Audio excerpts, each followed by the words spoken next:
If you don't know me by now, my name is Mike Frazier, and I'm a master's student here at the Beanie School of Music, not only in tuba performance, but in the music theory and cognition program. And both of these things I'm really, really passionate about, and I'm excited to say that today I'm going to be talking a lot about both of them. So in other words, this isn't just going to be a music theory lesson. In fact, you may not learn anything new about music theory. What I'd rather talk about right now is taking some of the stuff that you're already learning in your current music theory classes and applying that to the way that we perform, not only in a way that makes us more intelligent about the decisions that we make, but it also makes us play more easily, more consistently, and with more confidence. And it can even help with our sight reading and memorization skills. So don't worry, there's not going to be a test at the end. You're not going to have to know what any of that is. I kind of just put that up to freak you guys out. If you were starting to think about what this might mean, though, that's good, because that means that you guys are starting to hashtag think musically. And that's something that we're going to be doing a lot of over the course of this presentation. And you guys are going to be participating a little bit. So be ready for some questions. First question. What is music theory? I know it sounds really tacky to start with something broad like that, but it's actually really helpful to start out a discussion with an ontology. An ontology is a study of philosophy that concerns the definition of something, the essence of, what is this? What does it mean? What is music theory? Because we talk about it as a class, as an object of hatred, but we don't really talk about music theory as a concept that can really capture everything that we learn in all of our different classes. So let's just start off. I'm going to field you guys. What's some subjects that we talk about in music theory class? Counterpoint. Good, good. Anybody else? Sonata form. Yeah, just form in general. What was it? Roman numeral analysis. Yeah, like harmony. Harmony is an aspect of music theory. All these different things. So in a sentence, can anybody think of one overarching, definition, that you would see in the dictionary for music theory? Spitballing here. It's okay if you can't, because I have an answer. My definition for music theory would be a disciplined way of thinking about music. And I underline the two sort of main parts of this sentence that I'd like to break down. If you think of discipline, you think of either karate or what Bart Simpson is doing up there on the chalkboard, usually with negative connotations. But a discipline is basically just concentration of our energy and our mental effort towards a certain ideal. And so when we're thinking about music, we can think about, this, I like this song, I like the lyrics, it's fun, and these are cool ways to think about music. But when we're disciplined, we want to sort of attack it and be analytical and critical about the way that we're thinking and exploring new ideas. And there are different kinds of disciplines, right? I mean, karate, for example, you've got, there are countless different martial arts, and they're all basically accomplishing very similar goals. In the same token, there are several different kinds of music theory, like all of these different subjects that we were talking about. And a well-rounded musician is going to be good at as many of them as you can, so that you can learn to think analytically and use different perspectives. Thinking about music. Now, it's different from thinking musically that I put in the title. And I actually think that thinking about music and thinking musically can be thought of as two separate concepts. And in order to get you guys to think about that, I want you all to imagine that we're in this cave here, a labyrinth rather, and this is your musical performance. You are inside this maze and you're trying to get out. That's the idea of reading a sheet of music from the top to the bottom. And as you can see, when you're in the maze and you're thinking musically, you're thinking actively in the moment of playing a piece of music, you can only see a certain amount, around you. You can go right, you can go left, and you can go straight down to, you know, whatever it is back there. And you don't really know what's going to happen. And so when we're playing and we're practicing and learning a new piece of music, oftentimes what we do is we'll just like start going at it. Let's start exploring the cave. And you're going to go and you're going to start playing. You're going to run into a wall and fix that, play it again, try something different. Okay, that works. And then you play, you know, maybe another couple bars, run into another wall. And while that will eventually get you out of the cave, that's not the most time-efficient way to practice. And it's also, you can't do that in a performance, right? Because there is no time to explore. Imagine if you're in this cave and there is a dragon behind you that's very musically discerning. And you don't have time to, you know, try different things and make mistakes and backtrack. You just have to go, go, go and move constantly in time. So what if I told you that you could take time before you even entered this cave and just think about the cave. Think about what you're going to do before you even do it. That's going to look something like this. You've got a bird's eye view of the maze. You can see everything that's going on, and you have all the time in the world to do it because you haven't yet entered the labyrinth. You have a very clear idea of what your goal is. You can sort of connect things together, even if they're not, you know, directly related to one another. You can make these associations, and you can come to learn patterns, and you can eventually come up with a solution. This is our solution. I hope I didn't ruin it for anybody who was trying to solve it. I was trying. So take an analysis of a piece. This is your ideal interpretation, your ideal path to that goal of that cheese block. And you can think of this as a sort of a roadmap, because bear in mind, you're still going to have to enter that cave, and you're still going to have to play that piece of music. That's where music theory often falls short, is we get caught up in our head, and we don't think about how we're applying it to the way that we play. So what we can do, now that we have this roadmap, is we can study it, and we can commit it to memory, so that it just becomes intuitive. Say you're entering that cave, and we're still focusing in the moment. We're still focusing one note at a time. You're back in that cave, and you have right, left, straight, and that's all there is to it. But what if you just remember right, left, right, right, left, left, left, right, left.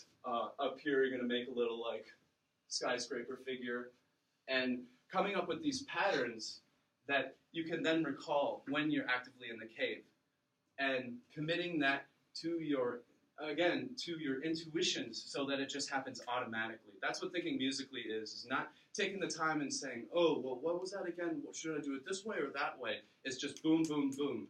Thinking about that ideal sound, carrying it from start to finish. And by training yourself beforehand, you can cultivate a better musical brain. Oh, another really important thing to remember about music is that there are often multiple goals. There's not always going to be the same interpretation, and oftentimes, if you take a step back, you'll see that there's like some harmonic analysis pumpkin pie over here that's even more, tantalizing than that, counterpoint cheese on the top. Or say you're playing a piece of Schoenberg and these just aren't working out for you. Well, lucky there's an atonal pizza that's just waiting for you to go get it. And so just taking a step back also helps you to learn these different perspectives and pick which one you want to do. A little more about this difference between thinking about music and thinking musically. You also think of it as musical knowledge on the one hand and musical skills on the other hand. And there's a lot of interplay between the two of them. One of them leads to the other, and the other one leads back to the first, actually. So first, think about music. We think about music when we're analyzing a piece of music. This is what we do in music theory class. We're just learning about these patterns. We're taking the time to explore associations that we wouldn't have found had we just blown through the piece. We study a score. This is another way of enhancing your perspective by looking outside of just what you're doing and seeing how what you do interacts with the people around you and getting a better, bigger picture that you can integrate to your musical brain. Listening to performances and recordings. This is important because it's not really music theory. And we think about music in not just theoretical terms, right? There's several different ways, and in fact, plenty of professional musicians do perfectly well without thinking about music theory. But that doesn't mean that they don't think about music in a disciplined way. Listening to a performance, listening to a recording, that's what we should do before we even, pick up a horn, because that gives us ideas that we can then integrate into our playing. Helping, again, to cultivate that mental image. Reading the composer's biography. Now, this has almost nothing to do with music, right? This is more like history. And this is what's really cool about music also, is that music is really interdisciplinary. I mean, there are all kinds of ties between music and psychology, philosophy, even mathematics and physics. And you can really play to your own interests when it comes to this in saying, well, how do I want to make this piece mean something? And what am I really interested in that I can pursue to make my ideal performance? Onto the thinking musically side, we have things like theory exams, because there's no time to think about this. When come the day of the exam, this is a kind of material that should be automatic, and that's why we practice it, so it becomes automatic, and you can do it within that 60-minute time frame before the dragon gets you. Aural skills is another element of musical skills. The ability to sing, the ability to take down something that's being played for you. This isn't things that you have time to think about because it's actively happening, right?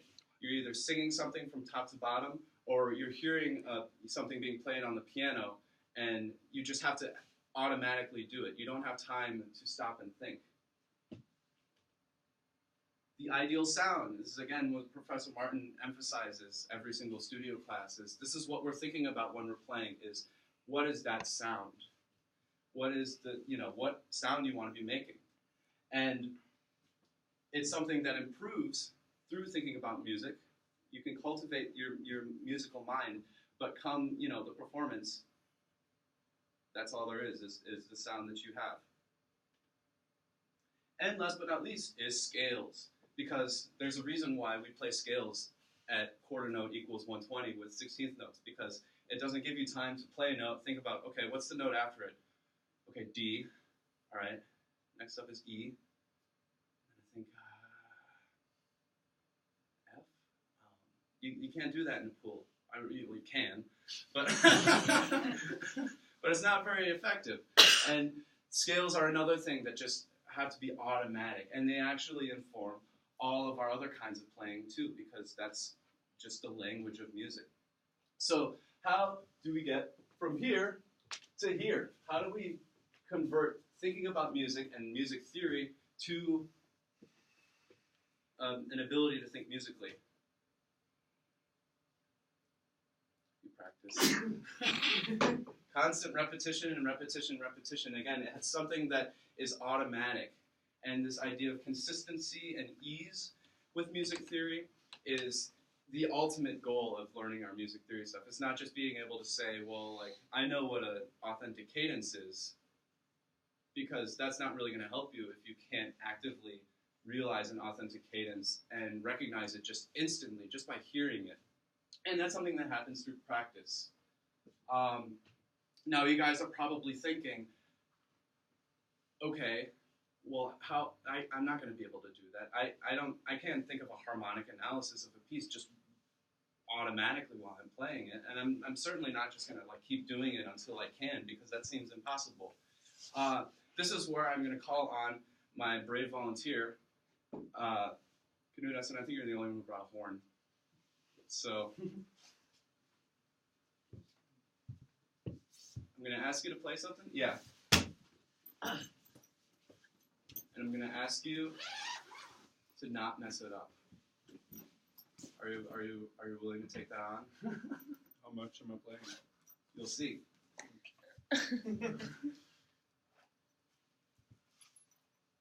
Sorry, I should have had you get ready a little bit earlier.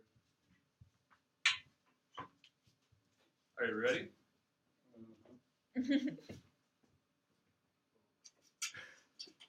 Go ahead.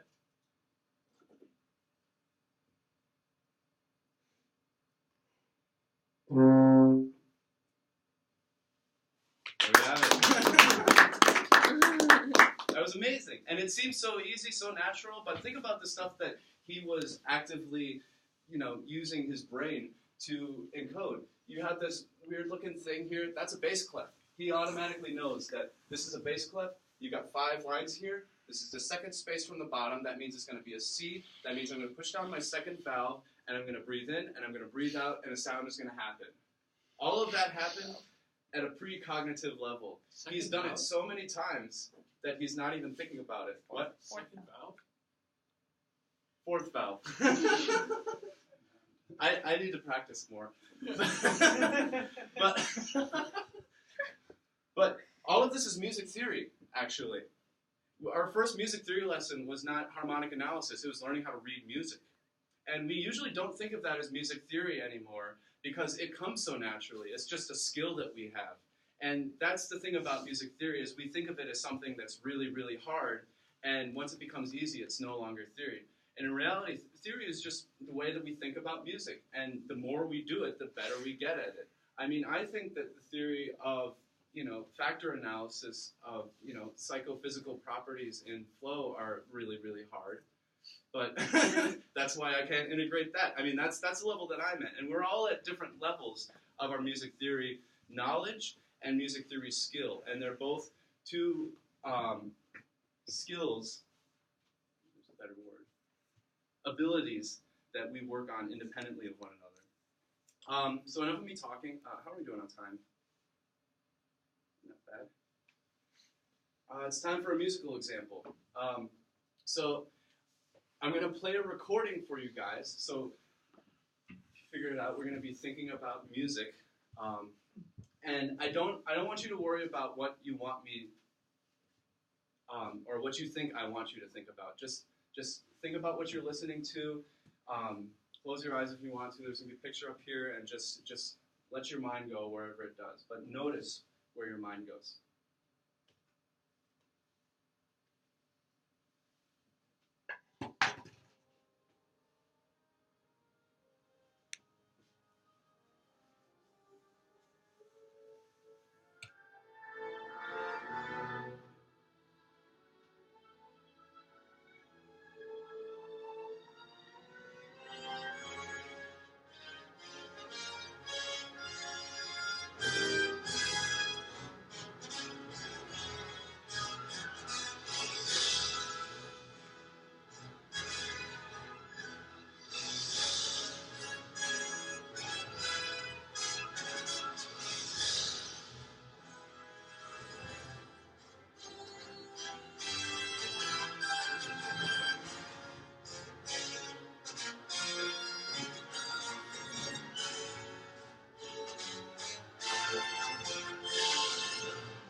Pretty cool, right? So that was a recording of the Pittsburgh Symphony, conducted by the late Laura Mizell, and Craig Knox was the tuba player. Do you guys know what that piece is? Were you guys listening to that recording, did it take you somewhere? Raise your hand if you guys actually saw a scene unfolding as you listened to the piece. Maybe so, maybe so. How many of you guys were imagining playing the piece? It happens automatically after practice. I mean, once you know that piece. This is the third movement of the Fountains of Rome, which is a tone poem by Vittorio Respighi, who's a 20th century Italian composer. It was written in 1917, or finished in 1917. So a few years after the Rite of Spring, getting into this modern era. And this particular movement is depicting this, which is the Trevi Fountain in Rome at noon. He actually specifies a time. And this entire scene here is a Roman celebration called a triumph. It was an ancient festival that was celebrating a military victory of the sea god Neptune up here in the middle. And he is on a chariot led by seahorses, and he's surrounded by tritons and sirens and all different creatures of the sea. So it's a pretty colorful scene, and it's manifest in the different colors in the orchestration. And all of this is just saying that we're thinking about the music. We're not just saying, okay, let's hack at it, because this is an excerpt, and it is dangerous with excerpts that we can just start hacking at it. But we want to be able to think about it in an intelligent way. So on to the excerpt. This is what the tuba part looks like. And if you haven't played this before, be prepared to play it lots more for the rest of your life, unless of course you play euphonium, in which case I sympathize for you never getting to play this. And as you can see, it's already hard enough, just being able to play the tuba part. You've got all this low stuff, you've got all these crazy multiple tonguing, really odd rhythms, you got triple duple, changing around, lots of articulative things, and so you could very easily have your hands full just in being able to play this top to bottom, which I'm going to do right now,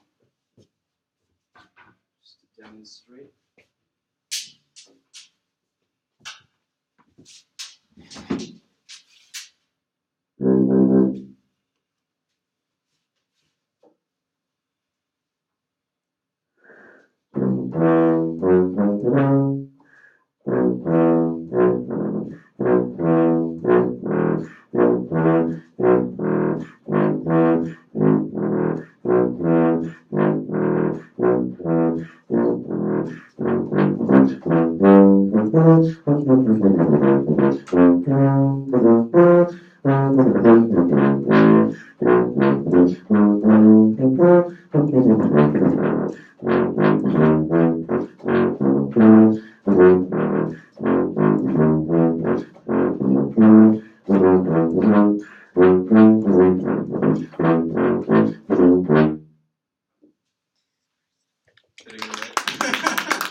So that was fine, I played it.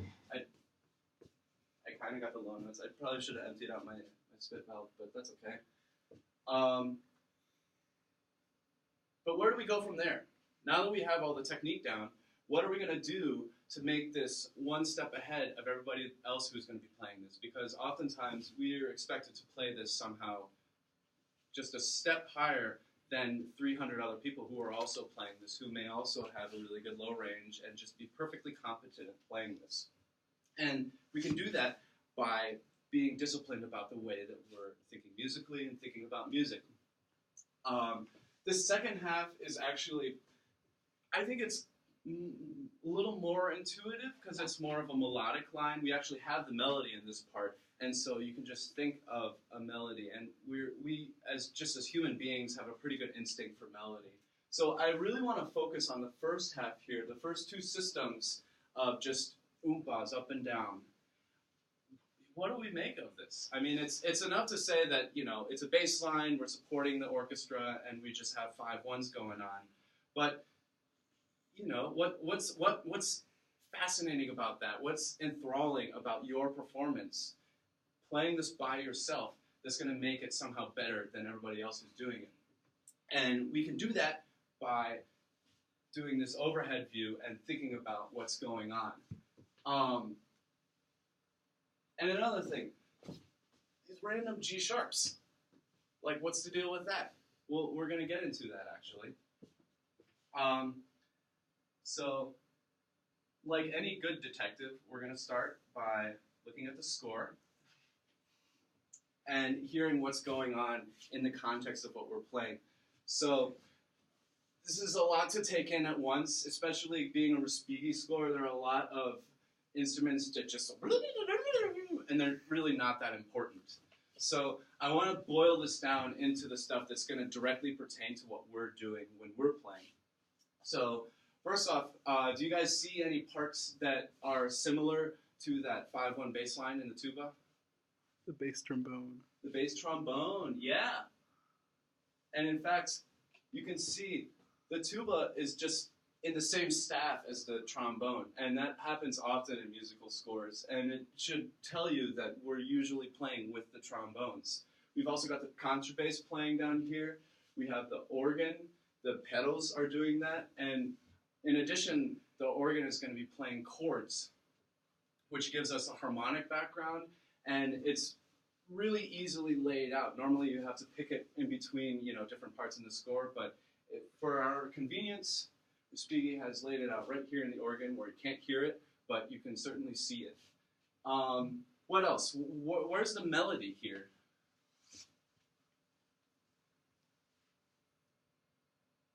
This one's harder because of all of these things that are going on. Let's listen to it.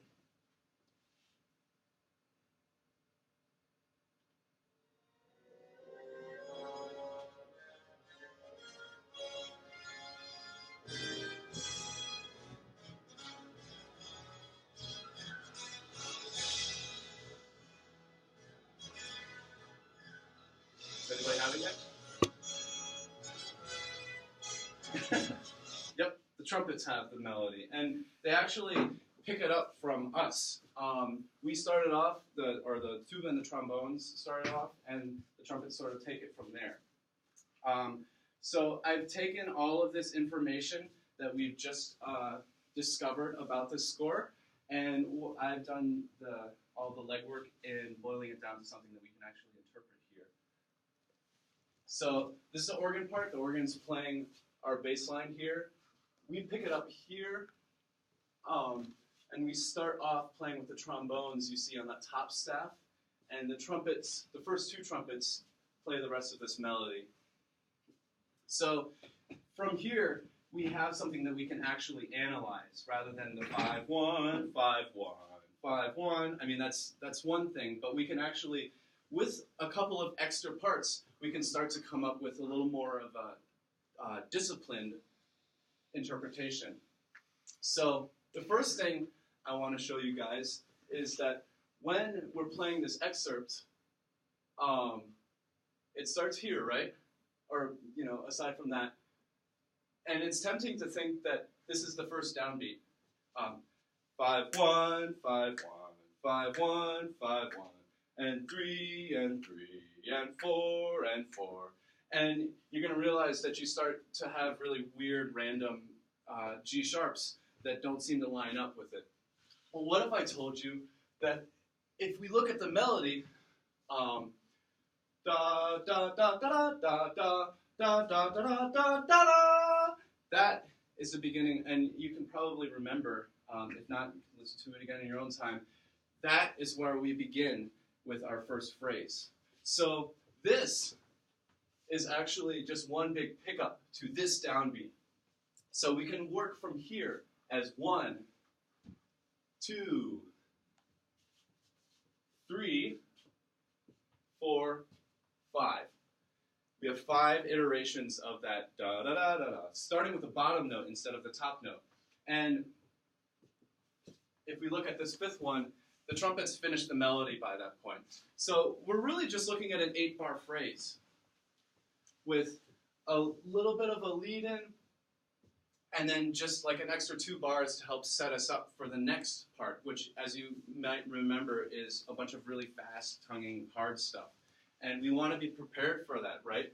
So what if we took this extra 2 bars that don't seem to be a part of the phrase, and we breathe here, maybe in both spots, get a little extra air, help prepare ourselves, instead of focusing on keeping this going, because the trumpet line is finished.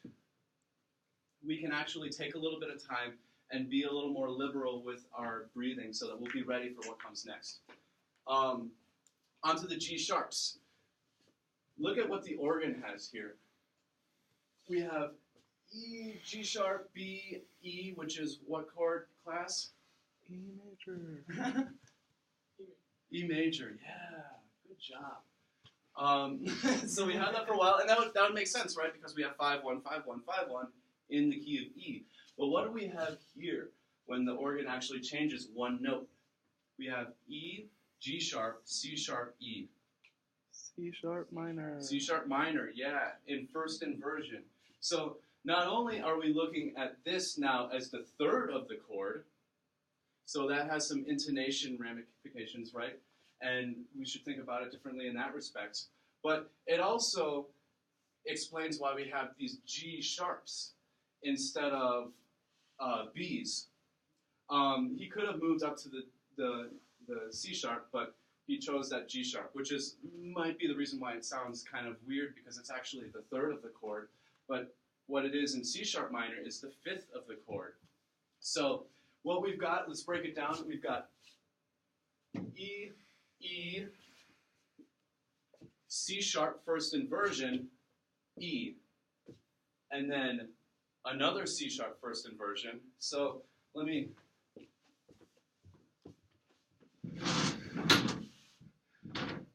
So 6,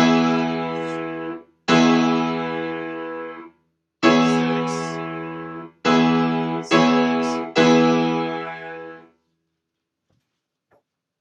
Can we sing that actually? I'm just inspired now that I'm playing piano. What are we singing?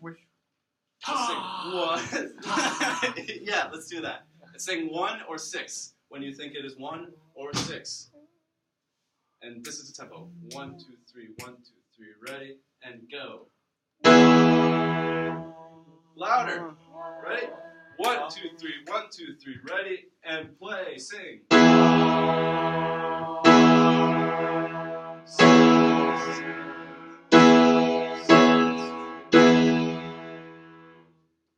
Did you guys start to get it? It's okay if you didn't, because that's the part where practice comes in. Now that we know what we're looking at, we can integrate it so that it just becomes natural. Yeah,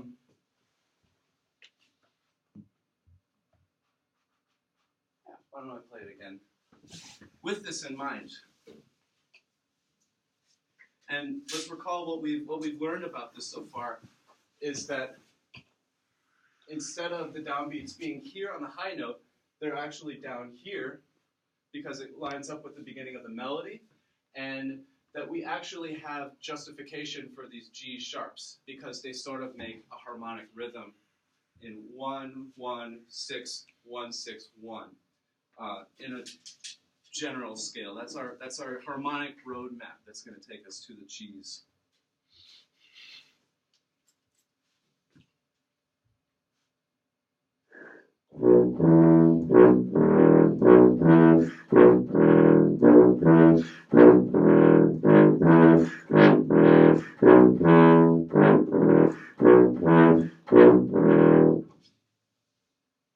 And maybe I wasn't successful, maybe I was, but what I tried to do is try to connect these notes in a way that makes a little more sense than the way I did it the first time in blocks of these, 5, 1, 5, 1. We're actually going somewhere and actively realizing this roadmap that we've taken the time to think about. So, what are we doing time? I have one more quick example, or we could just go straight to questions. What's the next example? Next example is going to be the Vaughan Williams, and I think you guys are going to really like it. Let's do that. Okay. So how do I frame this? let's talk about the music theory. And we've been talking this entire time about how it's problematic that thinking about music theory is often hard to map into the way that we play. But there is actually one aspect of music theory, one subject in the world of music theory that kind of doesn't get talked about a lot, in your classes at least, but it's actually the only aspect of music theory that we use when we think musically. That is, when we think in time, in the moment, we can actually think about this part of music theory, and it is basically, what is the dragon? Time? Yeah, what is the musical word for time?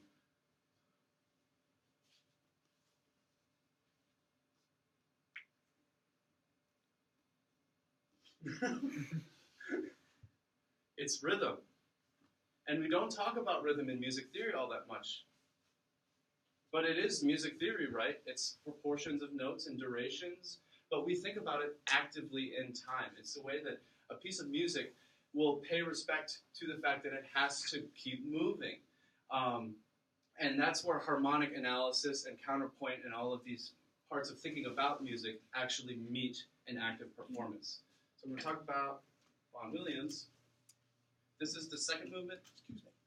I left my power cord in here. Oh, sure, yeah, no. Thanks. Pete Townsend thing? Power cord? We live on computers, you know, so not the power cord. Thank you. You dropped your. Someone dropped their something. Thank you. I saw him kind of peering in. I was worried he was going to kick us out. But good, we can continue here. So, thinking about this rhythmically, I forgot I was going to actually ask you guys, and I'll do my whole shtick. I was going to say, what is a piece that's rhythmic? And you guys were going to say, like, you know, maybe the first movement of the Vaughan Williams, maybe Sense of Maya, maybe, you know, these excerpts that we think about as being really intensely rhythmic. But it was going to be a trick question, and I was going to say, I got you guys. Everything's rhythmic, right? Because every music has rhythm. And that was my brilliant way of realizing what I planned in retrospect. But just because a piece has these really long flowing lines, and we're thinking in long phrases, and we don't like to think about these heavy accents on the beats, but they still are happening in time. I mean, music, there's never a point where music just gets suspended in midair and we just like freeze, you know. It's always in time. That's the thing about music. And so we want to think about the way that things are organized in time if we want to have a really informed musical analysis. So starting with the very first beat, we have, I'll just tell you guys, this is 11 bars in this first iteration here. And interestingly, it starts on the second beat. Where do you guys think the phrase starts? Or maybe that's not a... Where do you think is the first important beat? Is it that second beat? Is it the third beat? Or is it maybe the downbeat of the next measure?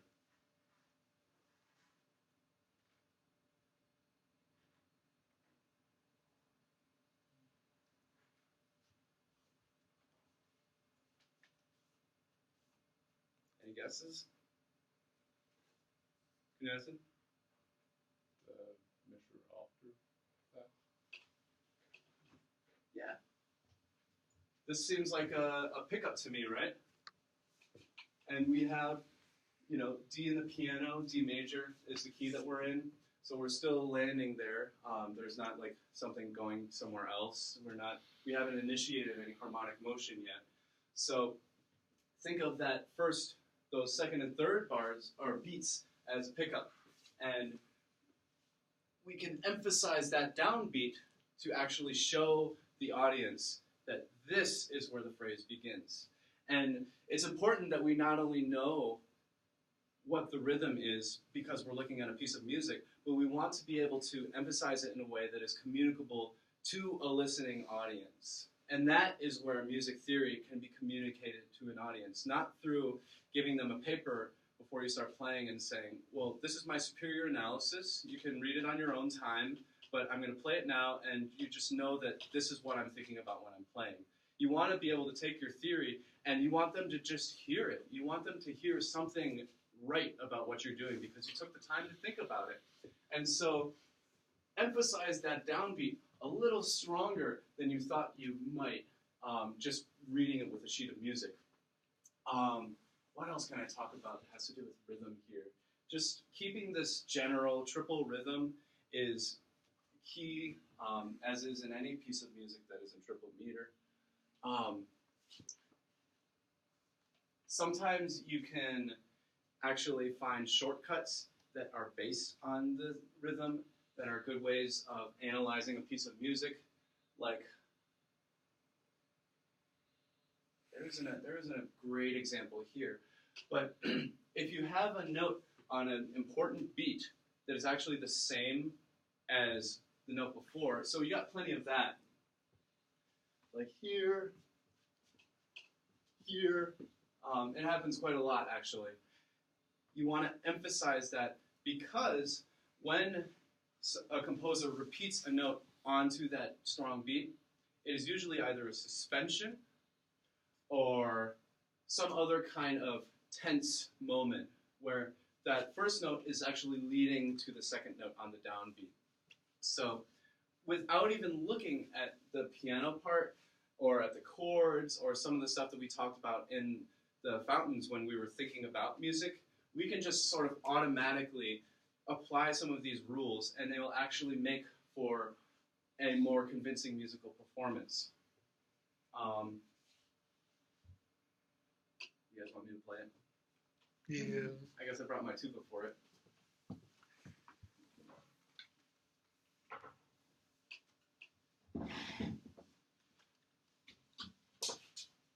And try to see,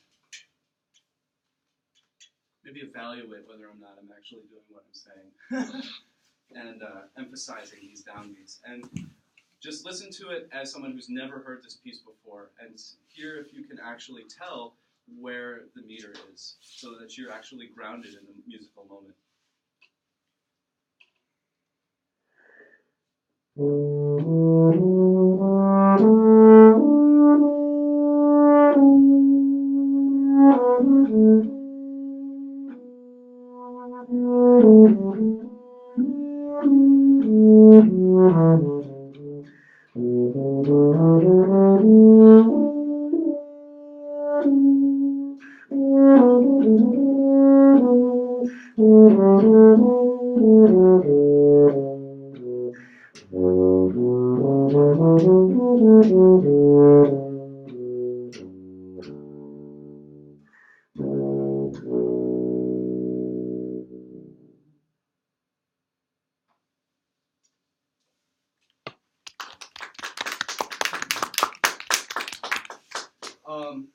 And in evaluating my own performance and what I was thinking about, I would say that I started off really focused on those downbeats and I started to drift. And I don't know if you guys noticed that or not, but it's one of those things that rhythm is something that you just have to actively be engaged in and being focused in the moment. It's the same as thinking about the ideal sound. And it's actually something that you practice, right? It's something that you learn how to do and you actually get better at it the more you do it.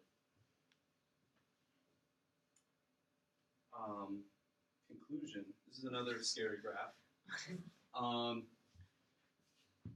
Arnold Jacobs talked about the idea of our bodies as machines, as these things that we don't necessarily have to think about to get them to move in the ways that we want, just because they're naturally predisposed to do them through repetition. And by thinking in the moment about the mechanics of what we're doing, we actually get in the way of things. I think that we can actually apply that also to the way that we think, because our brains are also a part of their body, and they're also very much like machines. And we can think about what we're doing, think about what we're thinking, and in that sense sort of get in the way of our brain's natural capacity to perform.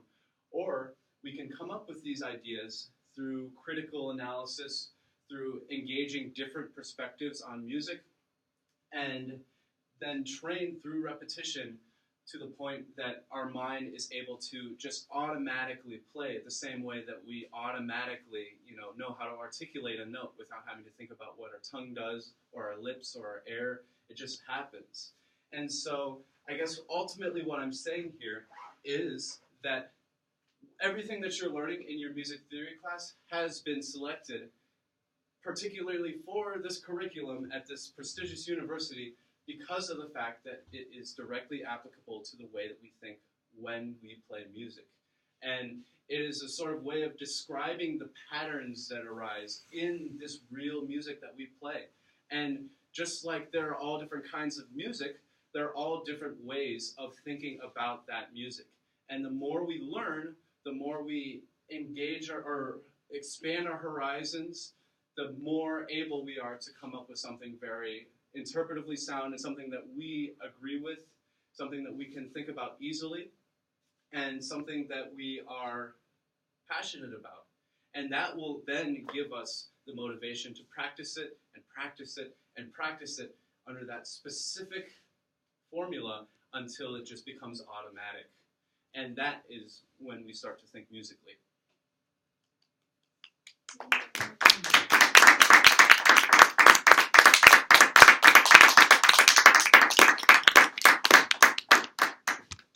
Thank you, Mike. It's a very good presentation, beautifully presented itself, not just the content, but the delivery itself. Very nicely done. Can I make one suggestion? If you ever Sure. do this again, when you ask somebody to come up, you've got to let them know when they're done. Oh, Because he was left standing there for a long time, not knowing if he had to play. I'm So sorry. That's one of those things that you learn by doing. Yeah, I guess it didn't seem like the end.